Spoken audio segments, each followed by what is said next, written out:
नमस्ते दोस्तों, मेरा नाम है श्रद्धा महेंद्र फटीक। आज मैं जो आपको कहानी सुनाने जा रही हूँ उस कहानी का नाम है हाथी की मित्रता। बहुत पुरानी बात है।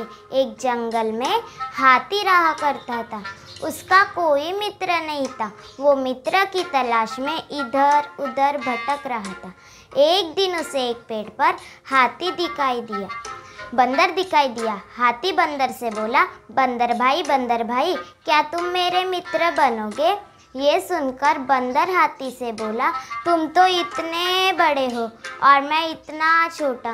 तुम तो मेरी तरह पेड़ पर चढ़ भी नहीं सकते, तो तुम मेरे मित्र कैसे बनोगे? ये सुनकर हाथी वहाँ से चला जाता है। थोड़ी देर बाद हाथी को एक खरगोश दिखाई देता है।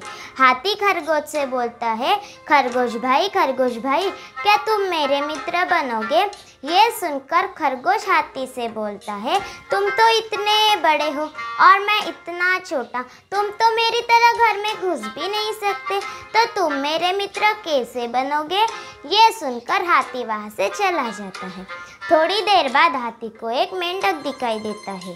हाथी मेंढक से बोलता है, मेंढक भाई, क्या तुम मेरे मित्र बनोगे? ये सुनकर मेंढक हाथी से बोलता है, मान न मान तू मेरा मेहमान। तुम तो इतने बड़े हो और मैं इतना छोटा। तुम तो मेरी तरफ उदक भी नहीं सकते, तो तुम मेरे मित्र कैसे बनोगे? ये सुनकर हाथी को एक भी मित्र नहीं मिलता। हाथी उदास होकर वहाँ से चला जाता है। अगले दिन जब हाथी जंगल में घूम रहा होता है तो उससे सारे जानवर इधर उधर भागते दिखाई देते हैं। हाथी लोमड़ी से बोलता है, तुम सब इधर उधर क्यों भाग रहे हो? लोमड़ी हाथी से बोलती है, हम तुम्हें देखकर नहीं भाग रहे हैं, पीछे देखो। जब हाथी पीछे मुड़कर देखता है तो उसे शेर आते हुए दिखाई देता है। शेर आते ही खरगोश पर झपट जाता है।